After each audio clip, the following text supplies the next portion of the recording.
My 20s have been full of confusion. They say it's normal to switch careers, to move cities, and then change your mind, and to feel lost all the time. I left my dream city to try to pursue what I love back home, but it's been tough, and sometimes I feel like I'm running in circles, unsure of what I want. People always say solo travel can help you find yourself, and I'm 23. There's probably no better time than now to take some risks and see more of the world and see if it could change my life.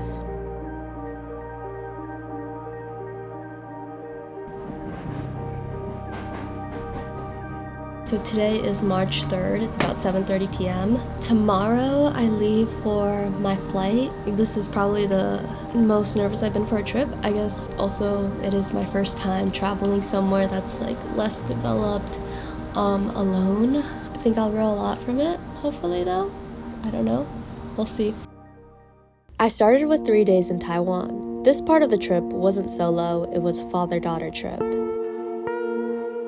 Living on the other side of the world from family has been a hard change for me at 23. I've been hit with this fear about us all getting older, and part of me just wants to be able to have all these travel experiences while we can. Then it was off to Vietnam, where I was completely on my own. I experienced the fun backpacker life on Ha Long Bay, witnessed the rural life of Vietnamese on the Ha Giang Loop, and realized travel was quickly opening up some new perspectives for me. Seeing people in such poverty, but still so positive and happy, makes you really question the things that you're constantly worried about. Vietnam taught me gratitude.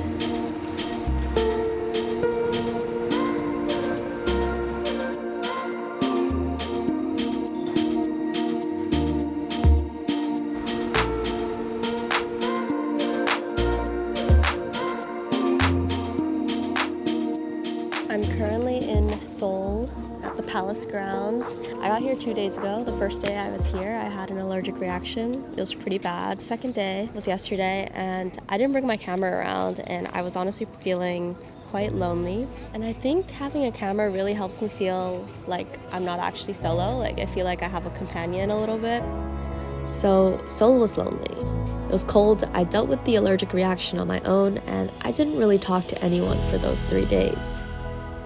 But this was where it really hit me just how independent I could be. That I can navigate these foreign countries all alone, and I can overcome tough obstacles.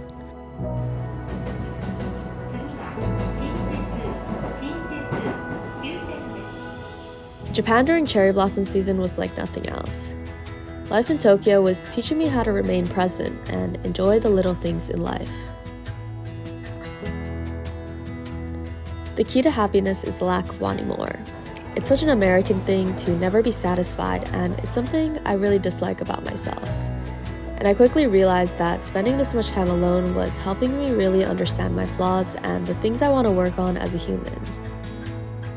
I want to work on becoming the best version of myself, and that is someone who can live in the moment and not be so worried about the future.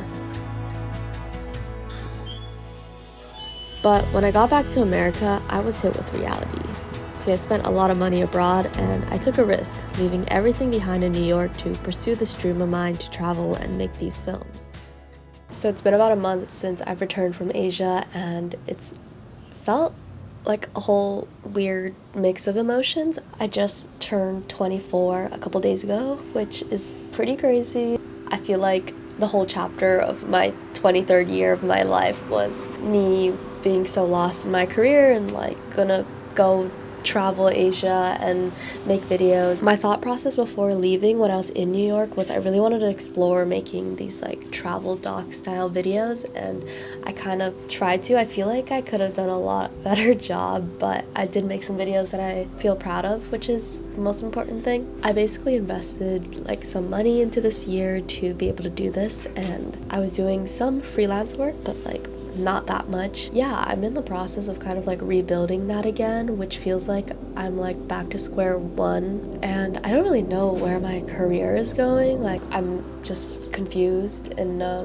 still a bit lost, but a bit more confident in myself and my ability to get back to being on my grind. Tomorrow I'll be flying out to New York, which is back where I started. I'm really excited to go back. It also feels so weird going back because I feel very different from the girl I was when I left, and so it's gonna be so interesting being in that landscape and seeing how different I am, I guess.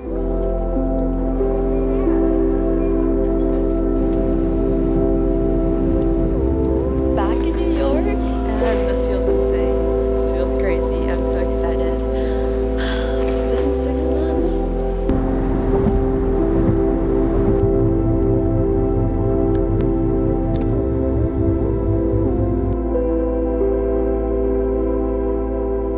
This is my NYC room for the summer, a bit of a shoebox. We're in Manhattan this time, and let's go outside.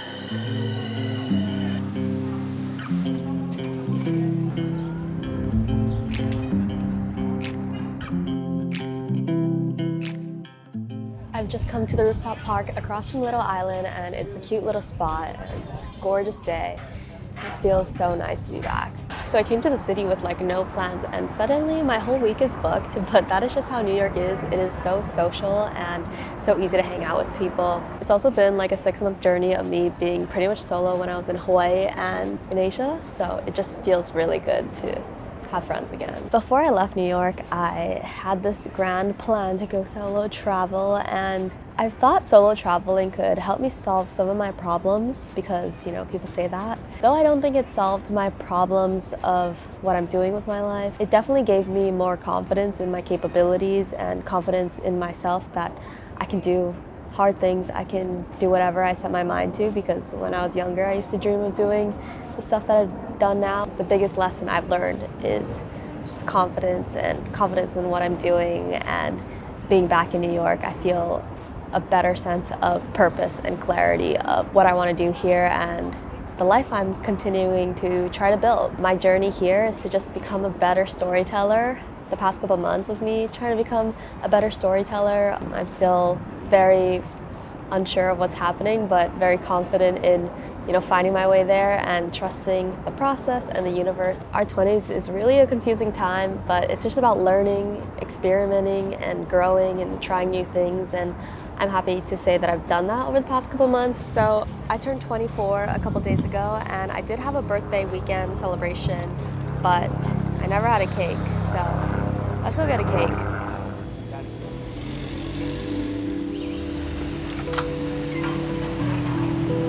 Thank you. The age of 23 was the biggest year of growth, and I just want to celebrate that. Celebrate going after my dreams, celebrate taking risks, and celebrate feeling more confident in the journey. I hope this also encourages you to go on a little journey of self-discovery yourself, and if you enjoyed this video, be sure to give it a like, comment your thoughts, and I'll see you in the next one.